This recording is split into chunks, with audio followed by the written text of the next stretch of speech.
Prologue. Le monde en flammes. Il est 5 heures du matin. Le monde s'éveille dans un grondement sourd. Les écrans s'allument, les notifications explosent comme des feux d'artifice dans la nuit. Et pendant que tu respires encore, quelque part, une forêt brûle, un glacier se brise, un cœur s'éteint. Partout, on parle de fin. Fin du climat, fin des certitudes, fin du bon sens. Certains regardent le ciel en espérant un signe, d'autres détournent le regard pour ne pas voir. Mais au fond de toi, une petite voix murmure « Rien n'est foutu, pas encore ». Les chiffres sont là, froids, implacables. Plus de 150 millions de personnes souffrent aujourd'hui d'anxiété chronique dans le monde, selon l'OMS. Chaque jour, 300 milliards de mails sont envoyés. Mais combien de véritables messages ? La température moyenne de la planète a augmenté de 1,5 degré en un siècle. Et dans nos têtes, parfois, la chaleur est bien plus étouffante que dehors. Le monde s'enflamme. Mais ce feu, est-il vraiment notre ennemi ou un miroir de notre propre chaos intérieur ? Quand tu fermes les yeux, que vois-tu ? Des ruines ou des graines prêtes à germer ? Des cendres ou la promesse d'un nouveau départ ? Un jour, Mark Manson a écrit que l'espoir est une forme de douleur, une tension entre ce qui est et ce qui pourrait être. Et si c'était vrai, si espérer, c'était accepter la brûlure, mais refuser de s'y perdre. Nous vivons dans une époque où tout est à la fois plus proche et plus lointain. Un clic te relie à des millions de visages, mais tu te sens souvent seul. Tu veux comprendre le monde, mais parfois, il suffit d'écouter ton propre souffle pour entendre l'essentiel. Ce livre n'est pas une promesse facile. C'est une descente lente vers la vérité, vers toi. Parce qu'avant de rallumer une lumière, il faut accepter l'obscurité. Alors, es-tu prêt à regarder le feu droit dans les yeux ? Es-tu prêt à trouver de l'espoir là où tout semble se consumer ? Car tout commence ici. Au cœur des flammes, là où naît la première étincelle de conscience. Rien n'est foutu.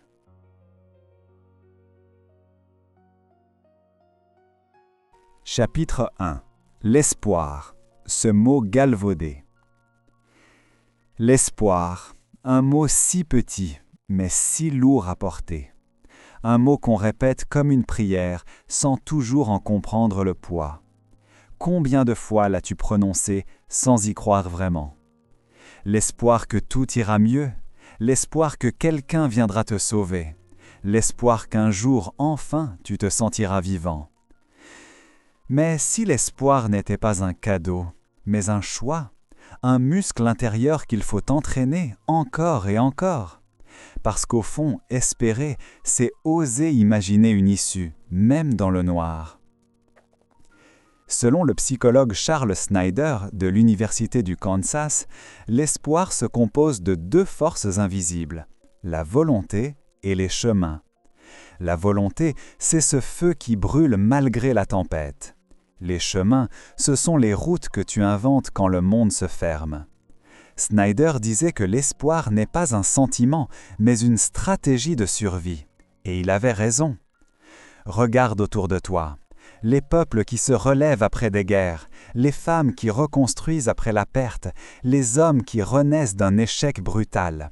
Ce ne sont pas des miracles, c'est de la biologie, c'est de la persévérance. Le cerveau humain est programmé pour chercher la lumière, même dans le gouffre. C'est la fameuse neuroplasticité, notre capacité à recréer de nouvelles connexions, même après le traumatisme. Chaque fois que tu décides d'espérer, tu reconfigures ton esprit. Tu changes ta chimie intérieure. Mais aujourd'hui, dans ce monde saturé de promesses et de publicités, l'espoir est devenu un produit. On le vend dans les livres de développement personnel, dans les séries, dans les réseaux sociaux. Un espoir filtré, photoshopé, sans rides ni nuances. Et à force de le consommer, on en a perdu le goût vrai. L'espoir, le vrai, ne brille pas toujours. Parfois il tremble, parfois il pleure. Il ne te promet rien, mais il t'invite à continuer.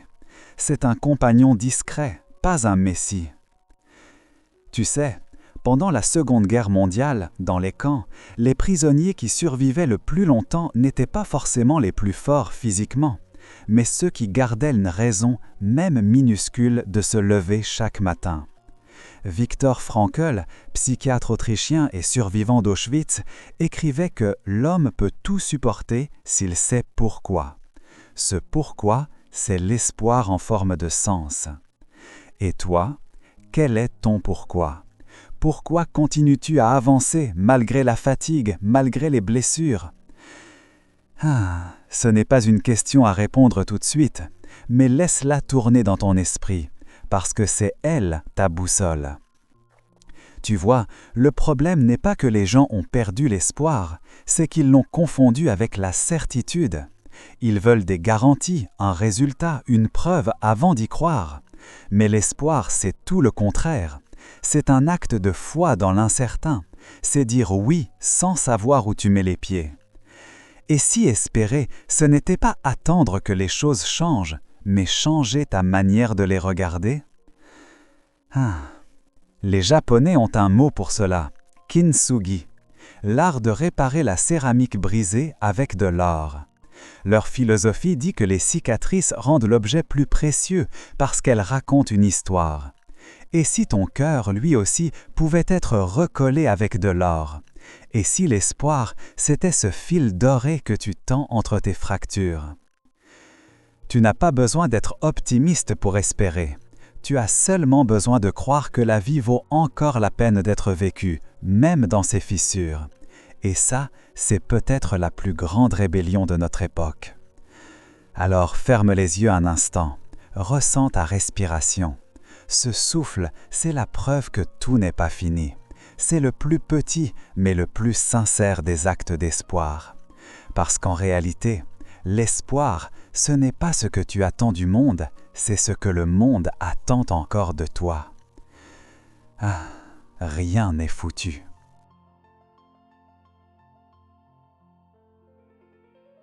Chapitre 2.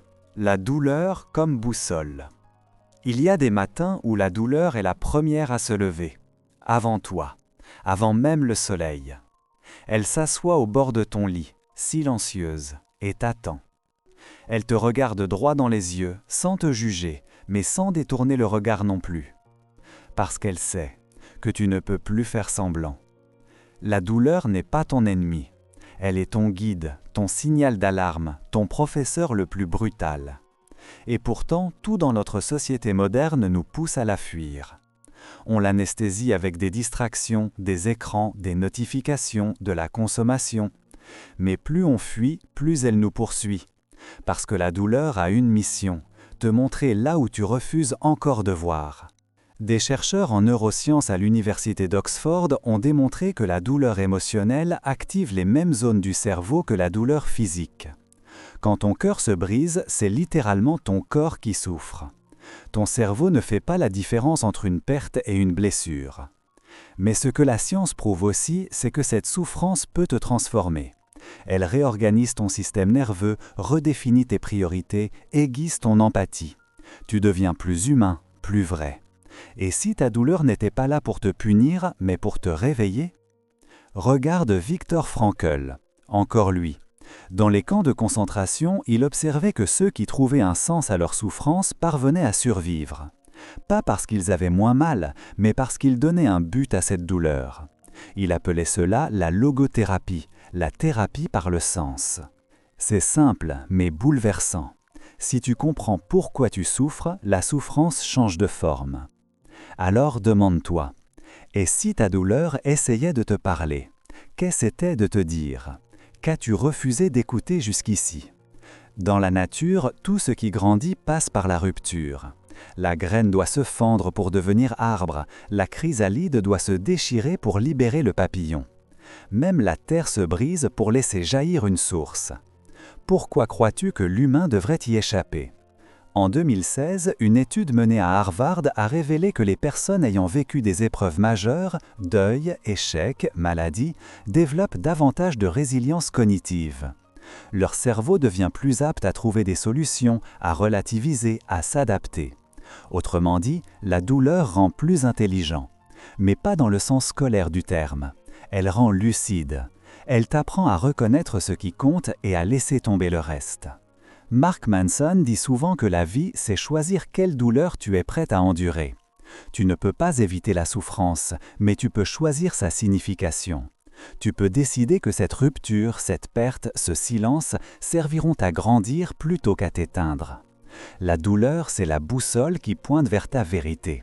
Si tu oses la suivre, elle t'emmène là où ton âme veut aller, pas là où ton ego veut briller. Mais attention, il ne s'agit pas de glorifier la souffrance. Elle n'est pas un trophée ni un rite héroïque. Elle est une invitation, un passage, pas une destination. Pense à Frida Kahlo. Son corps brisé, ses douleurs incessantes, et pourtant, de cette souffrance, elle a tiré une œuvre d'une puissance bouleversante. Chaque toile était un cri, mais aussi un pont entre la douleur et la beauté. C'est peut-être ça le secret, transformer la plaie en peinture. Alors, la prochaine fois que la douleur reviendra frapper à ta porte, n'essaye pas de la faire taire. Assieds-toi avec elle. Écoute-la. Parce qu'au bout du compte, ce qu'elle veut, ce n'est pas te détruire, c'est te ramener à toi. Et toi, qu'as-tu appris de tes blessures? Quelle vérité se cache dans tes cicatrices? As-tu remarqué que c'est souvent là, dans les fissures, que la lumière entre? La douleur est une boussole. Elle ne te montre pas ce que tu veux voir, mais toujours ce que tu dois affronter. Et quand tu commences à la suivre, que découvre que sous chaque flamme se cache un chemin. Rien n'est foutu.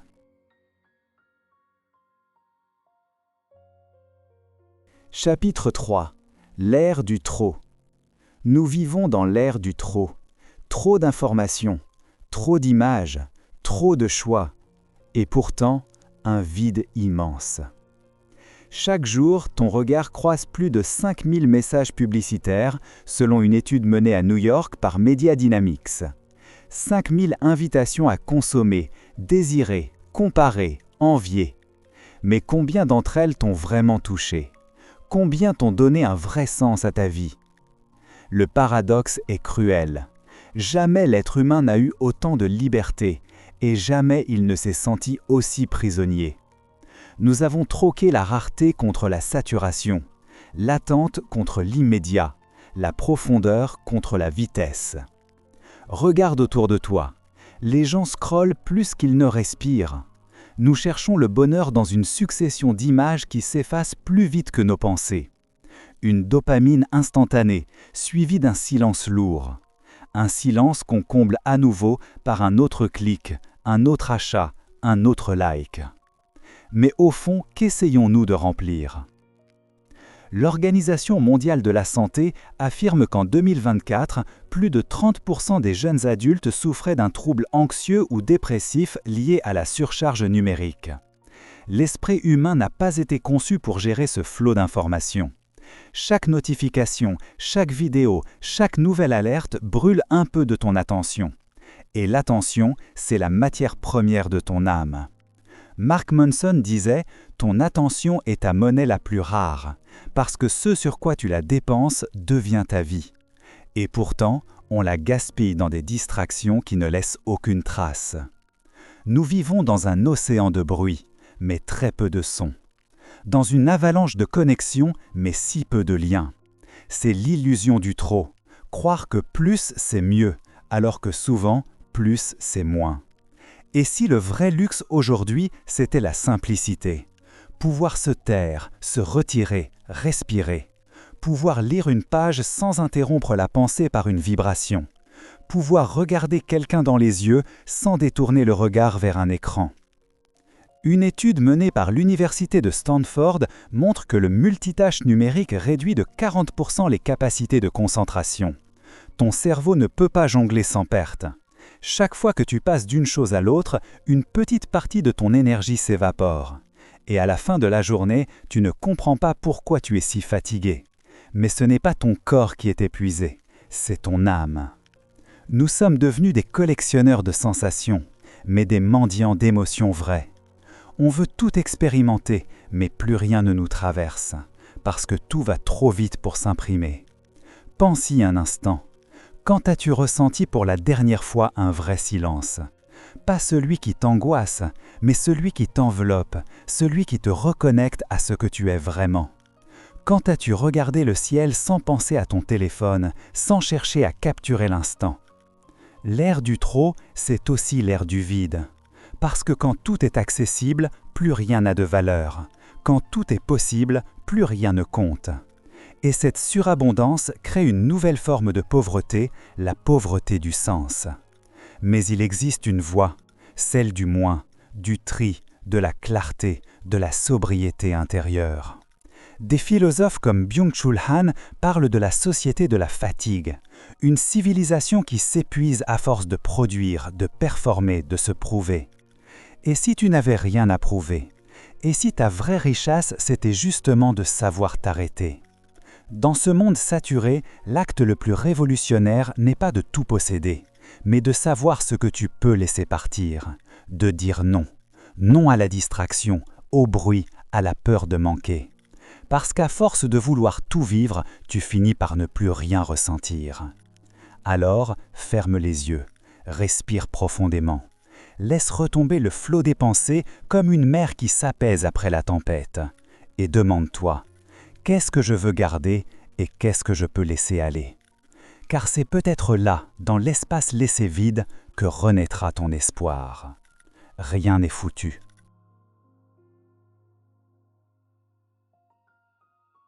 Chapitre 4. Les illusions de contrôle. On nous a appris à tout maîtriser. Nos emplois du temps, nos émotions, nos corps, nos destins. Le contrôle est devenu notre religion moderne. Mais sous cette illusion parfaite se cache une peur immense. La peur du chaos, la peur de l'imprévisible, la peur de tomber. Et pourtant, la vie n'a jamais promis de stabilité. Elle est mouvement, désordre, transformation. Tout ce que tu crois solide aujourd'hui peut s'effondrer demain. Et parfois, c'est dans cet effondrement que naît la vérité. Regarde autour de toi. Un virus invisible a paralysé la planète entière. Des marchés financiers s'effondrent en une journée. Des amours qui semblaient éternels se dissolvent en un message. Le contrôle, c'est un mirage, un château de sable qu'une vague finit toujours par balayer. Selon l'économiste et philosophe Nassim Nicholas Taleb, la vie n'est pas fragile, elle est antifragile. Elle ne résiste pas au chaos, elle se nourrit de lui. Comme les forêts qui ont besoin d'incendies pour se régénérer, comme les muscles qui ne se renforcent qu'après la douleur, comme ton âme qui s'élargit à chaque épreuve. Nous passons notre temps à prévoir, planifier, sécuriser, mais à trop vouloir dompter la vie, nous avons oublié comment la danser. Nous nous accrochons à ce que nous connaissons par peur de ce qui pourrait être, et cette peur, c'est elle, notre vraie prison. Une étude menée par la Harvard Business Review montre que les dirigeants les plus performants ne sont pas ceux qui contrôlent tout, mais ceux qui savent s'adapter. Ceux qui acceptent l'incertitude comme une donnée naturelle, pas comme une menace. Ils ne cherchent pas à éteindre le feu, ils apprennent à marcher dedans sans se brûler. Et si c'était ça la sagesse? Non pas tout prévoir, mais savoir improviser. Non pas tout comprendre, mais apprendre à faire confiance. Tu crois peut-être que lâcher le contrôle, c'est perdre ta force. Mais c'est l'inverse. C'est arrêter de lutter contre le fleuve et commencer à nager avec le courant. La rivière n'a pas peur des rochers. Elle les contourne, elle s'y polit patiemment et finit toujours par trouver la mer. En 2008, lors de la crise financière, des milliers de personnes ont tout perdu. Maisons, économie, statut. Mais parmi elles, certaines ont redécouvert l'essentiel, le goût du simple, la solidarité, la créativité. Elles ont appris que quand tout s'effondre, ce n'est pas toujours une fin, c'est souvent une purification. Mark Manson écrit que le besoin de tout contrôler est une forme de peur déguisée. Et il ajoute « La liberté commence quand tu cesses de vouloir tout gérer. C'est vertigineux, mais libérateur. » Alors demande-toi, que cherches-tu encore à maîtriser à tout prix? Ton image? Tes émotions? Le regard des autres? Et si tu les laissais vivre ces émotions? Et si tu laissais le monde être ce qu'il est, sans vouloir le corriger? Le philosophe Alan Watts disait « La vie est comme une mélodie. Si tu la contrôles trop, tu la détruis. Une note parfaite n'a de sens que parce qu'elle meurt dans le silence suivant. Le contrôle permanent, c'est la mort du mouvement. Hé, imagine-toi sur une falaise. Le vent te bouscule, la mer gronde en bas. Tu as deux choix, te crisper pour résister ou ouvrir les bras pour sentir le vent. L'un te fige, l'autre te libère. Hé, apprendre à lâcher prise, ce n'est pas renoncer, c'est faire confiance à la vie, même quand elle ne te donne aucune garantie. C'est dire « je ne sais pas ce qui m'attend, mais j'avance quand même ». Parce qu'au fond, le contrôle n'a jamais été entre tes mains. Seulement ta réponse, seulement ta façon de danser avec le chaos. Et quand tu comprends ça, quand tu cesses de vouloir tout verrouiller, alors seulement tu découvres cette paix étrange, celle qui naît au milieu du désordre, celle qui te murmure doucement « Eh, rien n'est foutu ». Chapitre 5. La force du renoncement. Il y a une vérité que peu de gens osent regarder en face. Ce n'est pas en accumulant que l'on devient libre, c'est en renonçant. Mais dans notre époque, le renoncement a mauvaise réputation. On le confond avec la faiblesse, la défaite, la résignation. On nous a appris à toujours vouloir plus. Plus d'amour, plus d'argent, plus d'expérience, plus de reconnaissance. Pourtant, à force de tout vouloir, nous ne faisons que nous perdre. Renoncer, ce n'est pas abandonner. C'est choisir. C'est décider consciemment de ne pas disperser ton énergie dans 1000 directions. C'est dire non à ce qui ne te nourrit plus pour dire oui à ce qui compte vraiment. Une étude de l'Université de Chicago a montré que les individus les plus heureux ne sont pas ceux qui multiplient les options, mais ceux qui s'engagent pleinement dans ce qu'ils ont choisi. Parce que la clarté crée la paix, et la paix, c'est la vraie richesse. Le renoncement est une forme d'amour, l'amour de ton temps, l'amour de ton attention, l'amour de toi-même. Mark Manson écrit que notre liberté dépend du nombre de choses auxquelles nous sommes capables de dire non. Et c'est vrai. Chaque non est un acte de pouvoir. Chaque renoncement ouvre un espace. Et dans cet espace, la vie peut enfin respirer. Regarde la nature. Les arbres perdent leurs feuilles chaque automne, non pas parce qu'ils échouent, mais parce qu'ils se préparent à renaître. Ils savent que pour fleurir à nouveau, il faut d'abord se dépouiller. Pourquoi crois-tu que toi, tu devrais garder tout? Combien de choses continues-tu à porter alors qu'elles te font mal? Combien de relations, de souvenirs, de regrets t'enchaînent encore? Et si tu acceptais de les laisser partir, qui aurait-il à craindre, sinon la légèreté? Des chercheurs du National Institute of Mental Health ont découvert que les personnes capables de se détacher émotionnellement des événements passés présentent une meilleure santé mentale et une plus grande résilience. L'art du lâcher-prise n'est donc pas spirituel, il est biologique. Ton cerveau se régénère mieux quand tu cesses de t'accrocher. Mais renoncer, ce n'est pas seulement se libérer du passé, c'est aussi refuser la tyrannie du futur. Cette illusion qui te pousse à croire que demain sera meilleur, plus tard plus heureux, après plus complet. Et si le bonheur n'était pas au bout du chemin, mais dans le fait de poser le sac maintenant? Il y a un proverbe bouddhiste qui dit « Celui qui veut tout posséder finira esclave de ce qu'il possède ». Regarde les foules courir après la réussite, l'argent, le statut. Beaucoup ont tout, sauf la paix. Et si ta plus grande victoire, c'était d'apprendre à ne plus courir? Pense à ceux qui ont tout quitté, des cadres qui abandonnent leur carrière pour enseigner, des artistes qui vendent tout pour voyager, des parents qui réinventent leur vie après la perte d'un enfant. Tous ont découvert cette vérité. Il faut parfois tout perdre pour enfin se retrouver. Et toi, à quoi pourrais-tu renoncer aujourd'hui pour redevenir toi? Quelle partie de ton passé continues-tu à protéger alors qu'elle te freine? Quelles batailles mènes-tu encore alors qu'elles ne sont plus les tiennes? Le renoncement n'est pas un adieu, c'est un retour à l'essentiel, à la clarté, à l'alignement. Quand tu dis non au superflu, tu dis oui à la vérité. Quand tu cesses de vouloir tout contrôler, tu invites la vie à te surprendre. Regarde le ciel après la pluie. Il n'a rien fait pour être beau. Il a simplement laissé passer l'orage. Et si toi aussi, tu laissais passer? Car au bout du compte, ce que tu perds te libère, et ce que tu acceptes de laisser partir revient souvent sous une autre forme, plus simple, plus vrai, plus toi. Rien n'est foutu.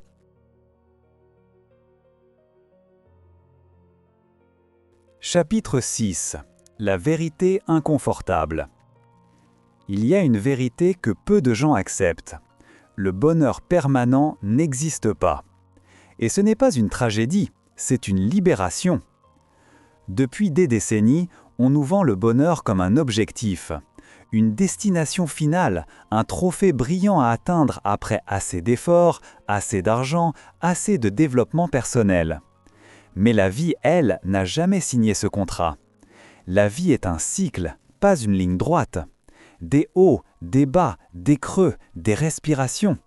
Et vouloir être heureux tout le temps, c'est comme vouloir que la mer reste calme à jamais. Le psychologue Daniel Kahneman, prix Nobel d'économie, l'a prouvé. Le cerveau humain ne cherche pas le bonheur constant, mais la cohérence. Il veut que ce qu'il vit ait un sens. C'est cette harmonie fragile entre douleur et beauté, entre perte et découverte, qui nous rend pleinement vivants. Et pourtant, la société moderne nous bombarde d'images où tout semble parfait. Des visages sans rides, des vies sans solitude, des succès sans effort. On a créé une culture où la tristesse est vue comme une erreur, où l'on cache nos larmes derrière des filtres lumineux.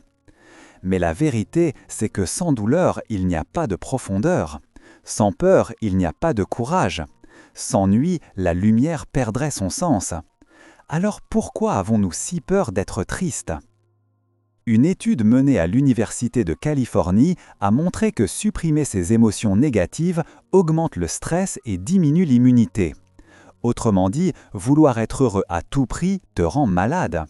La paix ne vient pas du contrôle de tes émotions, elle vient de leur acceptation. Mark Manson dit « La souffrance est une constante de la vie. Le choix, c'est ce pourquoi tu acceptes de souffrir. » Cette phrase dérange, mais elle guérit, parce qu'elle remet la responsabilité à sa juste place, en toi.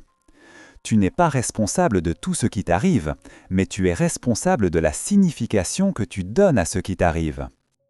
Regarde les vagues. Elles ne refusent pas la tempête, elles l'embrassent, elles se forment en elle, elles la traversent. Et une fois la colère passée, elles se déposent doucement sur le sable. Peut-être que le bonheur, c'est ça. Non pas un état parfait, mais une danse entre les vents. La vérité inconfortable, c'est que tu seras parfois vide, parfois fatigué, parfois perdu. Et c'est normal. C'est même nécessaire. Parce que dans ces moments de creux, la vie te parle autrement. Elle te pousse à ralentir, à observer, à réajuster. Pense-y. Combien de fois dans ta vie, une épreuve douloureuse a fini par t'enseigner quelque chose d'essentiel? Combien de fois as-tu cru tout perdre avant de comprendre que tu gagnais enfin la paix? Ce que tu appelles malheur n'est peut-être qu'une mise à jour de ton âme, un appel discret à grandir autrement. Des chercheurs de l'Université de Toronto ont observé que le cerveau active les mêmes circuits neuronaux pendant la douleur et pendant l'apprentissage. Autrement dit, la souffrance t'instruit. Chaque larme, chaque déception grave dans ton esprit une sagesse nouvelle. Ce n'est pas agréable, mais c'est profondément humain. Alors arrête de croire que ta vie doit ressembler à une succession de sourires. La beauté de l'existence, c'est son imperfection. Ce sont ses fissures, ses contradictions, ces matins où tu doutes et ces soirs où tu t'émerveilles malgré tout. La vérité inconfortable, c'est que tu n'as rien à réparer. Tu as juste à t'accueillir. Assis-toi un instant. Respire profondément. Sens le poids de ta poitrine, le rythme de ton cœur, la chaleur de ton souffle. Tout cela, c'est la vie, brute, imparfaite, magnifique. Et si tu cessais de chercher à être heureux, pour simplement être? Car le bonheur, le vrai, ne se trouve pas dans les moments parfaits, mais dans la présence totale à l'instant, même quand il tremble. Rien n'est foutu.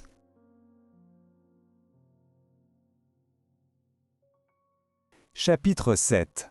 L'art de la résilience. Tomber n'est pas une honte, c'est une étape. Chaque chute est une conversation entre toi et la vie.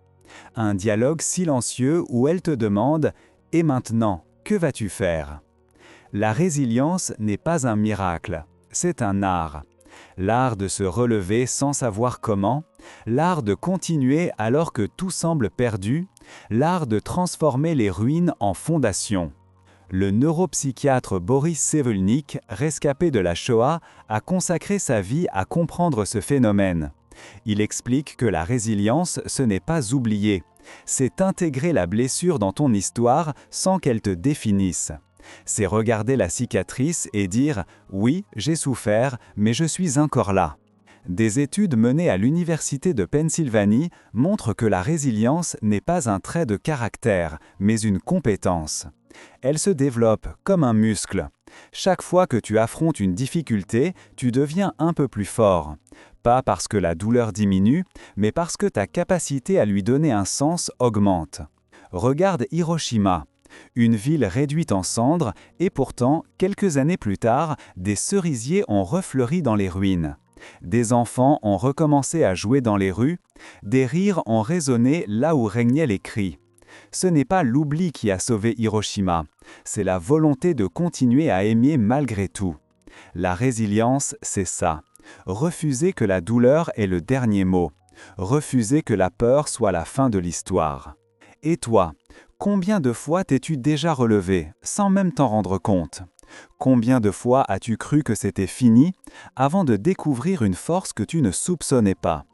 Il y a dans chaque être humain une puissance secrète, celle qui se réveille quand tout s'écroule. Elle ne fait pas de bruit, elle ne se vante pas, mais elle bâtit, lentement, patiemment. Les chercheurs de l'Université de Columbia ont démontré que, dans les zones cérébrales liées à la mémoire, les personnes ayant vécu des traumatismes développent une activité accrue dans le cortex préfrontal. Le cerveau s'adapte, se reconstruit, se renforce, comme une forêt qui repousse après le feu. Et si la vie n'était qu'une succession de renaissances ? Des morts symboliques suivies d'une respiration nouvelle, des fins déguisées en recommencement. Mark Manson écrit « Ce n'est pas ce que tu perds qui te détruit, c'est ce que tu refuses d'apprendre. » La résilience, c'est apprendre. C'est comprendre que la douleur n'a pas été vaine. C'est ramasser les morceaux, non pour effacer le passé, mais pour construire différemment. Milia Kratfel. Pense à Nelson Mandela.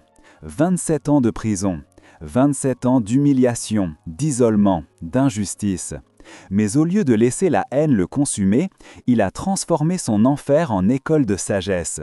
Il disait « Je ne perds jamais, soit je gagne, soit j'apprends ». Voilà la définition même de la résilience. Et toi, que pourrais-tu apprendre de tes ruines? Que veux-tu bâtir à partir de ce qui t'a blessé? La résilience ne signifie pas que tu ne tomberas plus. Elle signifie que tu tomberas différemment, avec plus de conscience, plus de patience, plus de douceur envers toi-même. Un jour, tu regarderas en arrière et tu comprendras que ce qui te faisait pleurer est en réalité en train de te fortifier, que chaque échec t'a préparé à ce que tu es maintenant, et que chaque douleur portait en elle un message d'amour déguisé. Alors respire. Ce que tu vis aujourd'hui n'est pas une fin. C'est un pli dans la page, pas la dernière ligne du livre.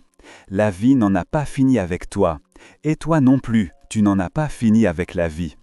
Parce que tant que tu continues à avancer, tant que tu continues à chercher la lumière, même à genoux, même dans le noir, alors oui, rien n'est foutu.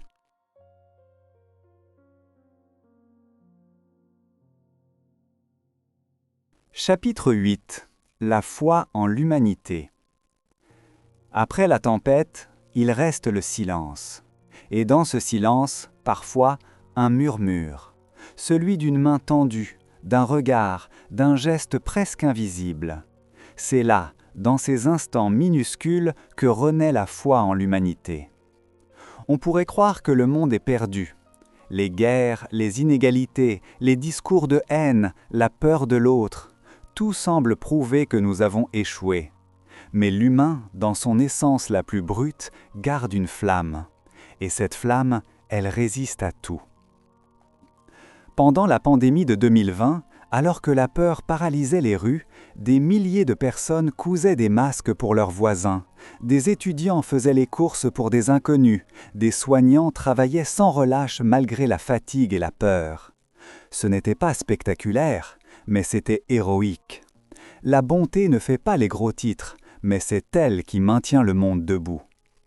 Selon une étude menée par l'Université d'Oxford, près de 80% des gens, à travers toutes les cultures, agissent spontanément pour aider quelqu'un dans le besoin, sans attendre de récompense. Autrement dit, malgré tout ce que l'on voit, la majorité des êtres humains sont fondamentalement bienveillants.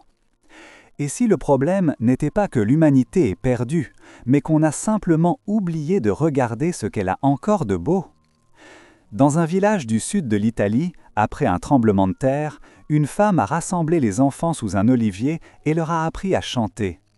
Pas pour fuir la douleur, mais pour leur rappeler que la vie continue. Cette scène n'a jamais été médiatisée, et pourtant c'est là que le monde a recommencé à battre. Les révolutions commencent souvent dans les petits gestes. Un repas partagé, un sourire offert, une oreille attentive à quelqu'un qui pensait être seul. Chaque acte d'humanité est une prière silencieuse. Mark Manson écrit « Tu ne peux pas sauver le monde entier, mais tu peux rendre le tien un peu plus supportable.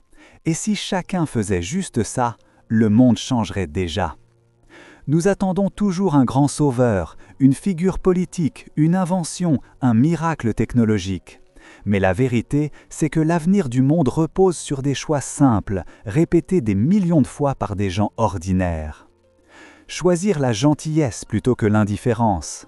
Choisir d'écouter au lieu de juger. Choisir de réparer au lieu de jeter. Ce sont ces choix invisibles qui écrivent les pages les plus lumineuses de notre histoire. Le sociologue Johan Norbert a démontré que, malgré la perception d'un monde en crise, la pauvreté mondiale a chuté de plus de 70% en un demi-siècle, et que les guerres sont, statistiquement, moins nombreuses qu'autrefois. Ce que nous vivons, c'est moins une fin qu'une transition, une mue, une reconfiguration. L'humanité trébuche, mais elle avance. Et si tu doutais encore de la bonté du monde, souviens-toi, quelqu'un, quelque part, pense à toi sans que tu le saches. Quelqu'un t'a déjà aidé sans rien attendre. Quelqu'un t'a déjà souri dans un moment où tu croyais tout perdu. Ce sont ces liens invisibles qui tissent la trame de l'espoir. Alors, la foi en l'humanité, ce n'est pas croire que tout ira bien. C'est croire que même dans le chaos, il restera toujours des êtres capables d'aimer. Et toi, es-tu prêt à en faire partie ? À être, ne serait-ce qu'une fois, le signe que le monde n'est pas foutu, car il suffit d'un seul geste pour rallumer 1000 flammes. Rien n'est foutu.